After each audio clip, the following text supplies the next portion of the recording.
Ang kwentong ito ay hango sa totoong buhay. Karanasan ito ni Fabian. Taong 1971, Daluwangan, Bukidnon.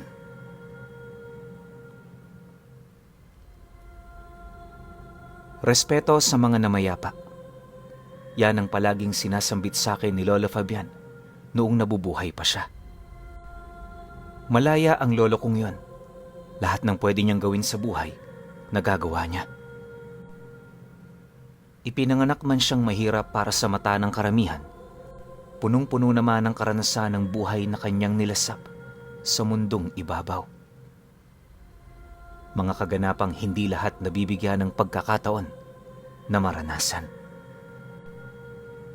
Nagsimula ang kwento ni Lolo Fabian noong nabubuhay pa ang albularyo nitong ama. Ayon sa kanya, na noong mga panahong yon, nagbibinata pa lamang siya. Kagaya ng ibang bata, kung hindi laro ang kanyang libangan, pagsasakay sa kabayo ang kanyang pinagkakaabalahan. Kasama ang ama ni Lolo Fabian, masaya nilang tinatahak ang gilid ng bundok tuwing papalubog na ang araw. Palagi nitong pinapaalala sa kanya na ang mga pagkakamali, parte na ng buhay. Upang hindi malubog sa problema, iwasan ang maghangad ng mataas na estado. Tamang-tama lang, basta ang mahalaga, napupuna ng kalamnan at may maayos na tirahang hindi gaanong nagkakaroon ng tulo kapag umuulan. Magkaroon lang ng isang malusog na pangangatawan, isa na yung biyayang walang kapantay. Palagi ring pinapaalala ng kanyang ama na hanggat maaari mamuhay ng simple at masaya. Punuin ng magagandang alaala ang memorya dahil kapag tumanda na, yun na lamang ang tangi mong mapanghahawakan. Nakakulong man sa loob ng matandang katawan ng iyong espiritu, patuloy pa ring naglalakbay ang imahinasyong minsan mong pinagdaanan. Sa pamamagitan ng iyong mga masasayang alaala, pansamantala mong makakalimutan ang taling nagbibigkis sa iyong katawan na nagmumula sa kamay ng kamatayan. Bagaman simple ang mga katagang yon ng kanyang ama, lubos itong nakakatulong sa kanya. Hindi man sa pagmamayabang pinuno, pero dahil sa mga aral nito, namuhay si Lolo Fabian bilang isang simpleng tao.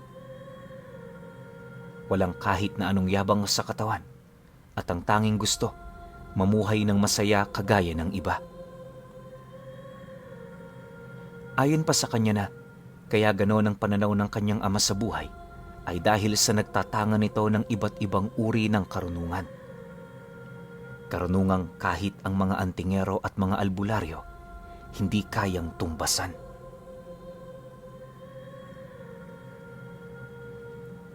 Lingid sa kaalaman ng mga kababaryo ni Lolo Fabian, walang eksaktong panig kung saan nahahanay ang kapangyarihan ng kanyang ama.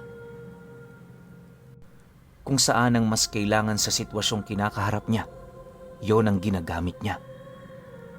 Nanggagamot din ito pero madalang lang. Yung tipong kapag kinakailangan talaga ang kanyang tulong, tsaka siya kikilos. Hindi rin sila ang tipo ng pamilyang bisitahin sa kadahilanang yung nanay niya may lahing Kastila. Galit na galit yun sa mga bisita, lalo na kung hindi naaabot ang kanyang ekspektasyon.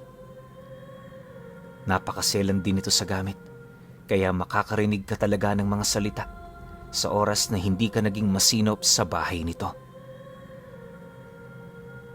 Kinakailangan sa lahat ng oras magpakita ka ng respeto.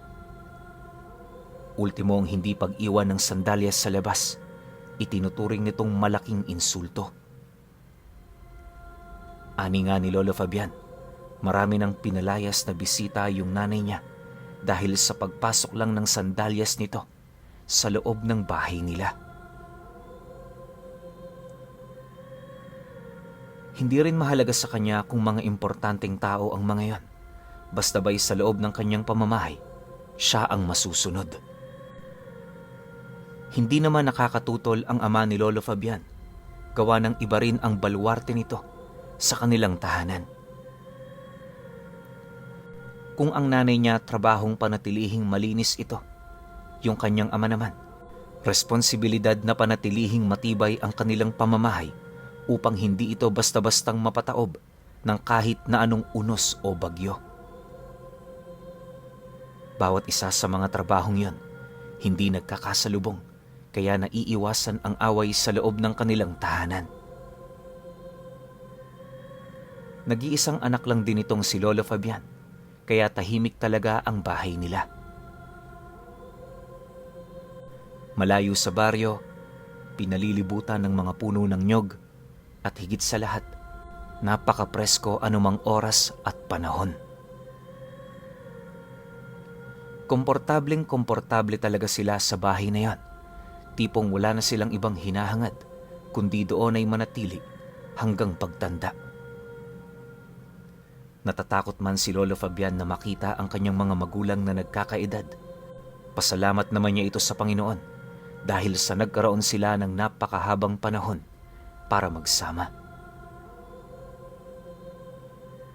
Alam naman niyang may katapusan ang lahat, pero siya ang tipo ng tao na natutong pahalagahan ang pangkasalukuyan kesa tingnan ang mga susunod na araw.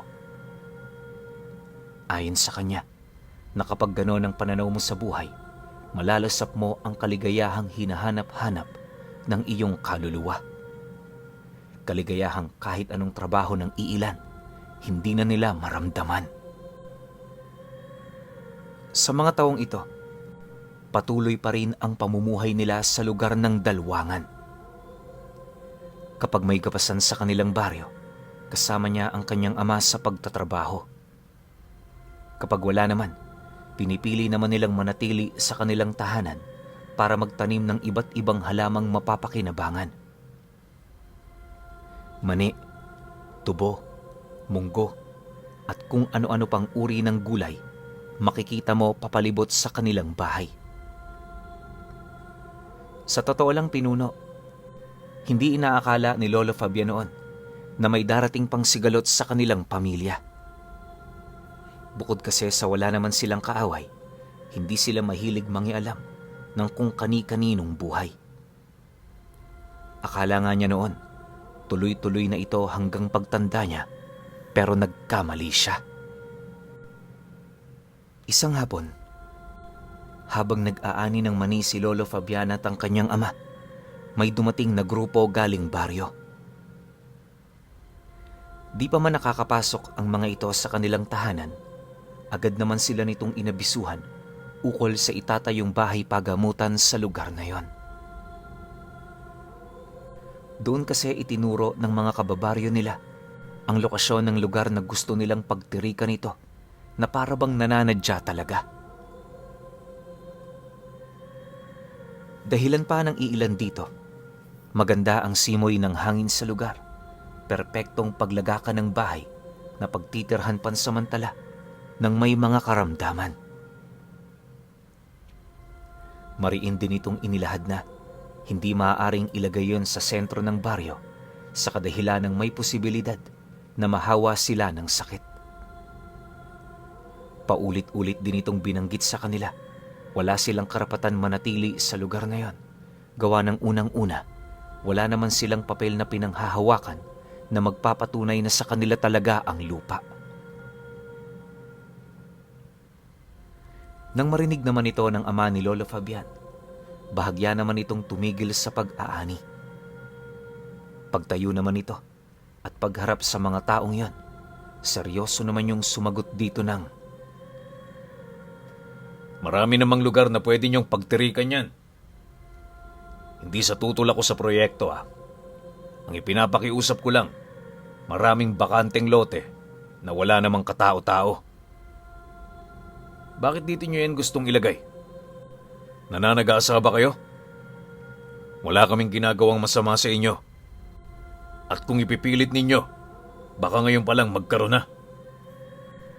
Huwag niyo akong subukan. Wala kayong ideya sa kung anong pinapasok niyong problema? Nang marinig naman ito ng isang lalaki, bigla naman itong sinipa ang pinto ng bakuran nila. Sabay sagot sa ama niya ng, Pinagbabantaan mo ba kami? Baka nakakalimutan mo, tanda. Mas marami kami kaysa sa inyo. Kung manggagamot ka, dapat alam mong tama ang pasya namin dito. Bibigyan namin kayo ng 10 araw para lumipat. Kung gusto ninyo, pwede kaming magbayanihan para gumawa ng barong-barong sa inyong 3. Kasabay ng pag-uwi ka nito, ay ang pakiusap naman ng iilang mga kababaihan. Patangu-tangu lang noon ang ama ni Lolo Fabian pero nasisiguro niya may binabalak itong hindi kaaya-aya.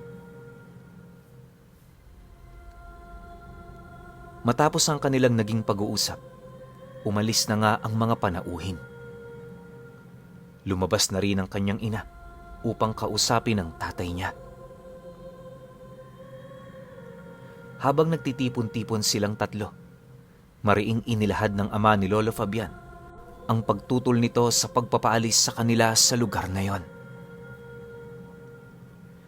Dagdag pa nito na anuman ang mangyari, hindi sila aalis sa kinamatayang lugar ng mga magulang niya. Gagawa at gagawa ito ng paraan at sa bandang wakas, sisiguraduhin itong sila ang magwawagi. Matapos naman itong mailahad ang lahat, agad naman itong inabisuhan si Lolo Fabian na wag na munang pumunta kung saan-saan. Hanggat maaari, manatili lang siya sa kanilang pamamahay para bantayan yung nanay niya. Siyempre, dahil sa wala naman siyang kaide-ideya ukol sa gagawin nito, sumang-ayon lang naman siya. Ang hindi alam ni Lolo Fabian noon, magsisimula na palang mangalap ng mga aswang yung tatay niya.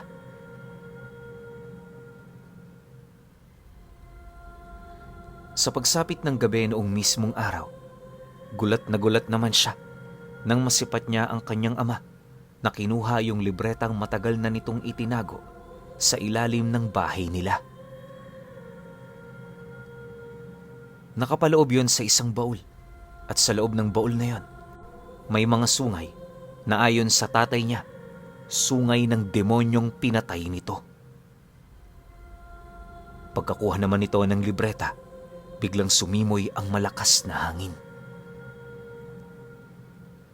Dahil dito, sumara ng kusa ang mga bintana nila tapos namatay yung mga gasera. Pagsindi naman niya sa mga gaserang yan, wala na sa ilalim ng tahanan nila yung kanyang ama. Dala ng kuryosidad ni Lolo Fabian, hinintay niya talaga ito buong magdamag. Pangako niya sa kanyang sarili, hinding-hindi siya matutulog hanggat hindi bumabalik yung tatay niya. Mag-alas 12 na noon ang gabi pero wala pa rin ito. Si Lolo Fabian noon, nakakatulog na sa mesa, ngunit paulit-ulit din siyang nagigising dahil sa kahol nung nakataling aso nila. Pagpatak ng alas 2 ng madaling araw, umalulong yung aso nila kaya agad naman siyang napamasid sa labas. Pagsilay naman niya sa bakuran, bumungad ang isang taong naglalakad, hila-hila ang isang mahabang tali. Sa dulong parte ng lubid na yon, may 2 babaeng gumagapang sa lupa habang umaangil. Dahil sa nataong napakadilim noon sa labas, inakala ni Lolo Fabian mga hayop ang mga yon. Ang kaso lang, pagpasok ng kanyang ama sa loob ng bahay nila, doon niya nakita na isa pala yung tao. Ang hindi niya lang mapagtanto, bakit kinakailangan itong hilahin ng tatay niya? Sa kanyang pagmamasid, maraming katanungan ang umiikot sa kanyang isipan. Nababahala na rin siya noon sa takot na baka paslangin yon ng tatay niya. Siyempre, bilang anak, Alam niyang mabait na tao ang kanyang ama. Ni minsan hindi siya nito pinagbuhatan ng kamay, kaya nasisiguro niyang wala itong kapasidad na pumatay. Pagdating naman ito sa puno ng nyog na malapit sa bahay nila, agad naman itong pinaakyat sa itaas ang isang babaeng hawak nito.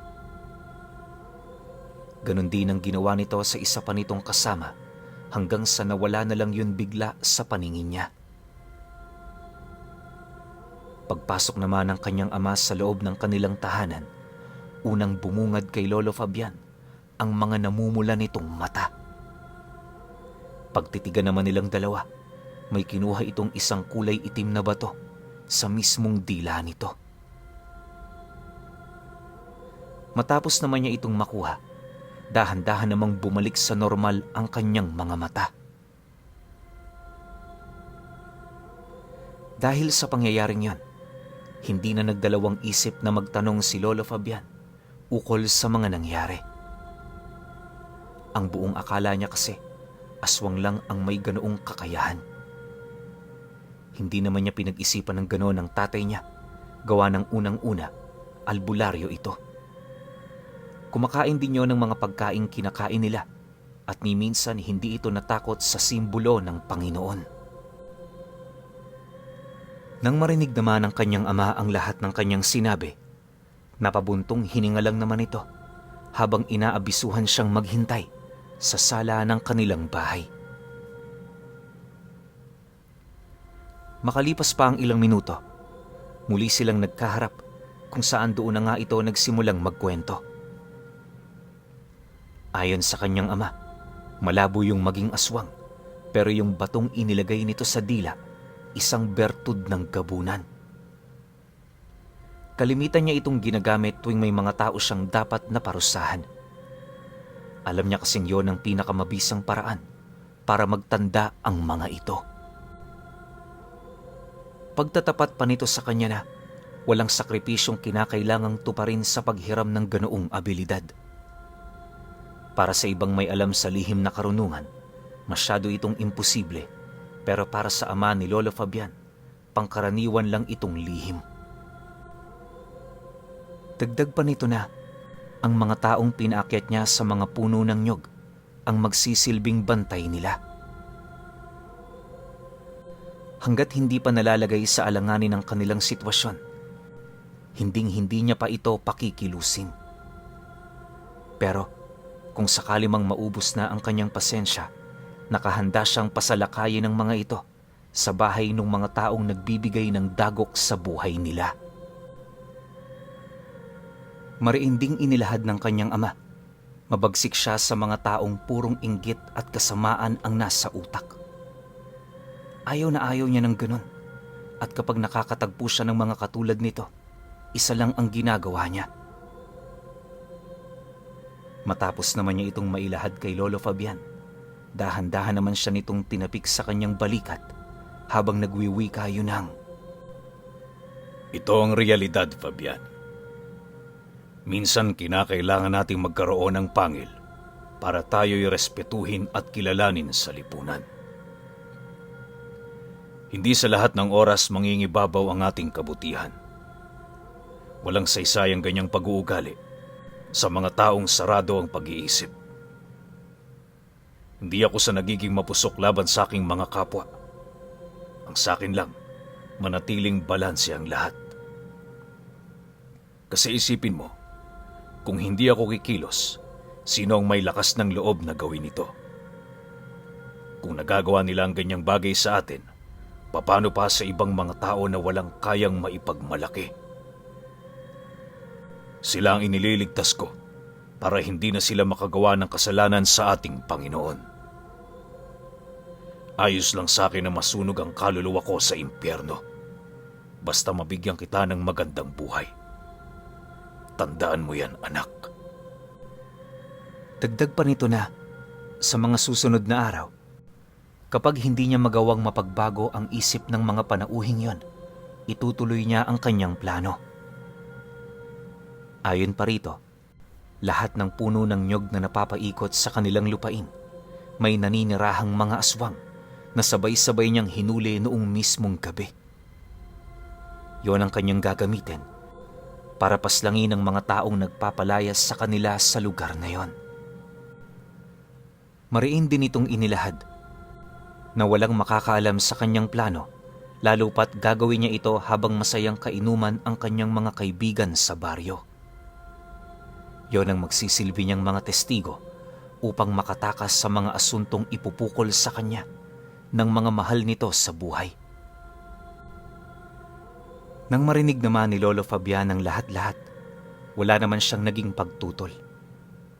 Alam niya sa kanyang sarili na hindi mababali ang nais ng kanyang ama, kaya baliwalang ilahad dito ang kanyang pananaw ukol sa kanilang problema.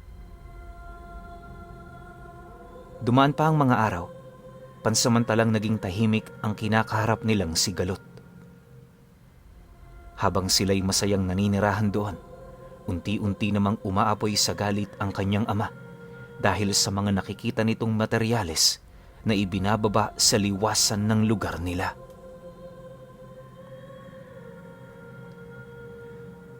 Nang dumating na sa puntong hindi na nito maatim ang kanyang mga nakikita, nagdesisyon niyong tawagin na ang mga kaibigan niya. Pagpatak ng araw ng Biyernes, 5:00 pa lamang ng hapon, nag-iinuman na sila sa labas ng bahay. Si Lolo Fabian naman noon, naging abala sa pagdala ng pulutan na walang sawang niluluto ng kanyang ina. Magbabandang 7:00 na ng gabi, nanatili pa ring normal ang paligid. Marami na rin silang itinayong sulo papaikot ng bahay nila, kaya medyo malaki-laki na rin ang saklaw ng liwanag sa buong lugar.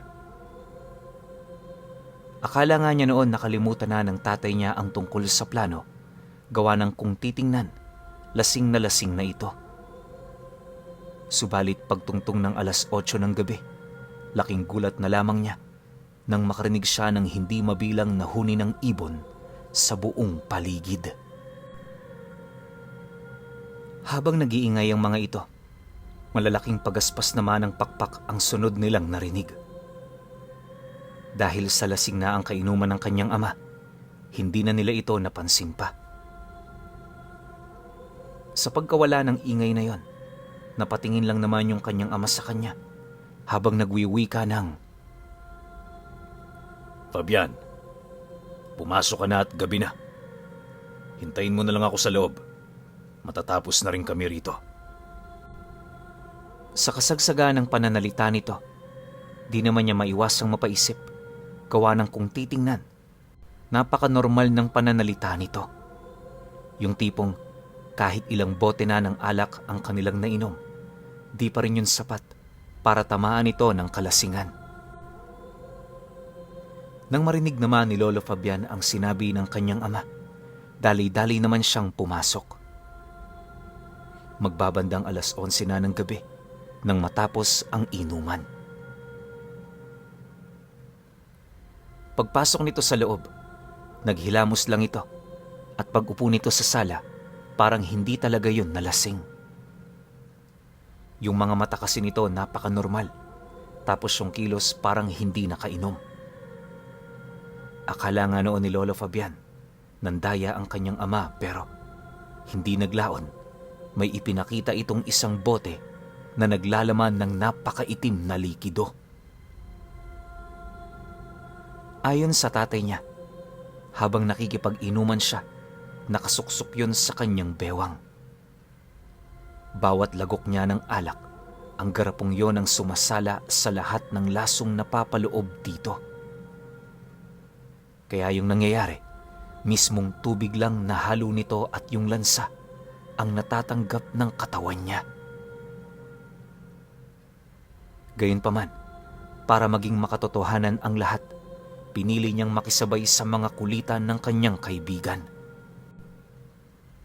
Sinigurado din niyang maaalala ng mga ito ang lahat dahil kung sakali mang ipapatawag siya sa barangay, may mga tao siyang masasandalan. Lumipas ang gabing yon, naging maayos naman ang tulog nila. Ayon kay Lolo Fabian, magbabandang 3:00 na ng madaling araw Nang muli niyang marinig ang alulong ng aso nila, kalakip ng iba't ibang huni ng ibon. May naramdaman din siyang lumapag sa itaas ng puno ng nyog, alinsunod sa mga sinabi ng kanyang ama. Sa abot ng pagkakatanda ni Lolo Fabian, nasa humigit 50 peraso ang nyug noon sa lugar nila. Maaaring ganon din karami ang inutusan nitong aswang, kaya panigurado, walang makakatakas sa mga taong nagkaroon sa kanila ng atraso. Pagpatak naman ng sumunod na araw, nagsimula na silang makabalita ukol sa kasalukuyang kaganapan sa kanilang lugar. Ayon sa ulat, 2 bahay ang nadaanang nakabukas na, kung saan sa loob nito wala nang nakitang buhay. Lahat ng mga naninirahan doon patay na nung maabutan ng mga kababaryo nila. Ang mas nakakapagtaka pa sa lahat, na kahit may mga bitak ang mga bungo nito, wala itong nakitang dugong dumaloy sa sahig. Napakalinis din ng pagkakatrabaho, kaya kahit anong gawin ng mga saksi, bigo silang makahanap ng ebidensya na maaaring makapagtuturo sa kanila sa salaring may gawa ng bagay na yon. Dahil sa pangyayari, pansamantalang itinigil ang lahat ng gawain sa baryo. Ang mga manlalakong papadaan sana sa kanilang lugar, hindi na muna pinapasok ng mga otoridad. Naging pahirapan din ang pamimili ng mga pagkain sa merkado dahil lahat ng taong naroon nakikiusyoso sa pamilya ng mga biktima. Akala noon ni Lolo Fabian, doon na magtatapos ang lahat. Pero 2 araw pa ang lumipas, mas lalong tumindi ang mga nangyari. Sumatotal, 6 na pala ang namatay. Ang tanging nakaligtas sa mga ito ay yung mga batang babaeng edad 5 pababa. Yung mga matatanda na at meron ng sariling pag-iisip, kasamang namatay ng mga mahal nila sa buhay. Magmula noon, mas naging maingat na ang mga kababaryo nila. Tuwing gabi iniiwasan ng mga itong lumabas na parabang may gumagalang mamamatay tao sa kanilang lugar. Nang mabalitaan naman nila ang pangyayaring yon, patuloy lang naman silang nagtrabaho na parabang wala silang kaugnayan sa mga nangyari. Ayon kay Lolo Fabian, na magmula noong napag-alaman ng kanyang ama ang pagkamatay ng pamilyang kinagagalitan nito, mas lalo pa itong naging masiyahin. Ang buong akala kasi nila, wala nang makakaalam sa krimeng ginawa ng tatay niya, pero nagkamali sila.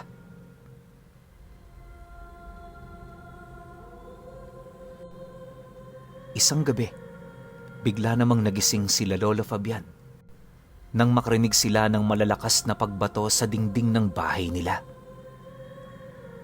Pagsilay naman nila sa labas ng bahay, bumungad sa kanila ang 5 kataong may daladalang sulo at armado ng mga sundang at talibong.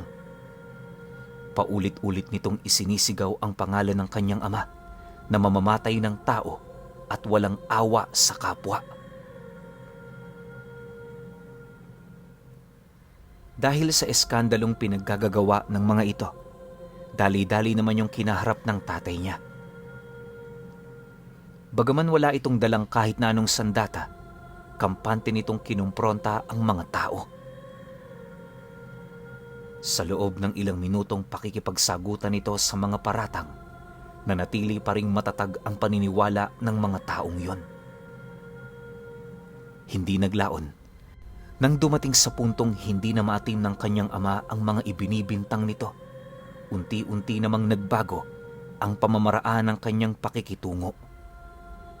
Sa isang iglap, ngumisi na lamang yon na parang baliw habang umuupo sa isang mahabang upuang nasa labas ng bahay nila. Paulit-ulit na rin itong kinukutsa ang mga taong yon hanggang sa nagkakainitan na. Maya-maya pa, nang akmang papasok na ang mga ito, agad namang tumayo ang kanyang ama habang nagwiwika sa mga ito ng, "Sa oras na pumasok kayo dyan, Hindi na kayo makakabalik ng buhay. Huwag niyo akong susubukan. Dahil baka danasin niyo rin ang dinanas ng inyong mga kadugo. Ito'y paunang babala ko.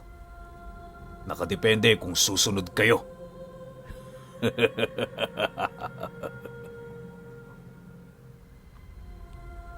Nang marinig naman yon ng mga panauhin, tanging mura at pagsusumpalang ang inabot doon ng tatay niya.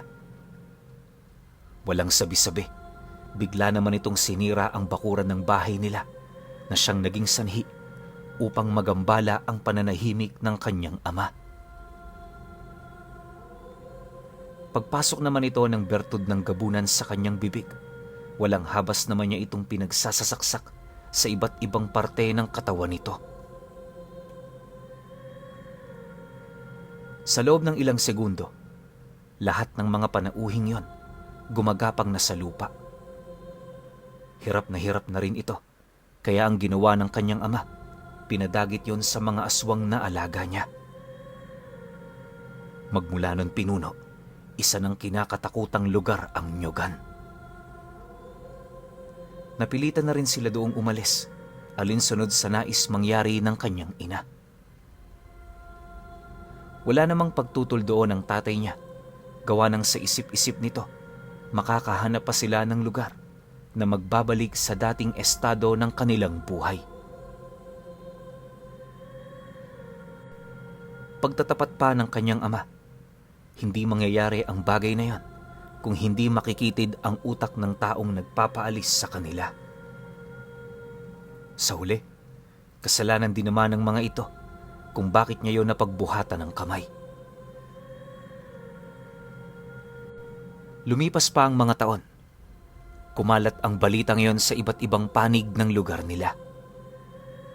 Nagkaroon din sila ng matinding takot sa mga ito, lalong-lalo na sa amang gabunan ni Lolo Fabian.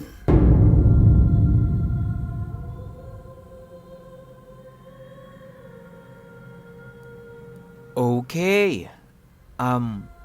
Opinyon ko sa kwento. Totoo nga naman, kagaya nung intro ng kwento natin na kakaiba talaga yung karanasan ni Lolo Fabian. Pero, hindi ko inakalang ganito kabrutal. Ang ina-expect ko yung parang nabuhay sila ng peace, masaya. Hindi eh. Nabuhay si Lolo Fabian sa pagiging brutal ng tatay niya na meron namang matinong dahilan o meron namang matinding pinaghugutan yung tatay niya kung bakit niya nagawa yung bagay na yon. 'Di ba? Kasi kung simula pa lang nakinig na tong mga to na parang mapanakop eh. 'Di ba? Gusto nila sakupin yung teritoryo nila Lolo Fabian eh. Hindi nga naman papayag yung tatay niya ron. Syempre, doon na sila lumaki. Doon na tumanda, doon na rin namatay yung mga magulang. So, bakit, 'di ba? Kaya ngayon, itong tatay niya, siguro yun na yung pinakahuling alas. Kasi nga naman, kung bilang ang pag-uusapan, mas marami yung kabilang panig eh. Niyakap na yung pagiging gabunan, yung bertud. Diba? Hindi ko alam kung binasag na ba o ininom. Basta niyakap niya na yung pagiging isang gabunan. Ganun pala katindi yung tatay ni Lolo Fabian. Diba? Ang angas ng kwento na to kung nasundan pa ng ilang episodes eh. Pero kasi, feeling ko, hanggang dito na lang yung gustong ikwento ni Lolo Fabian. Alam niyo ba na hanggang ngayon eh, buhay pa rin itong si Lolo Fabian? Share ko lang sa inyo. I-picture nga sa akin to eh, pero wag ko na lang daw i-post. Pero yun nga, Lolo Fabian, sila pa rin ang babase dyan. Nakadepende pa rin sa kanila kung nagustuhan nila yung kwento mo. Pero ako, gustong gusto ko tong kwento mo. Sobrang angas nito para sa akin. Pero syempre, tanungin pa rin natin sila. Kung may opinion kayo sa kwentong ito, comment nyo lang sa baba. Yun lang. Hanggang sa susunod na kwento. Salamat.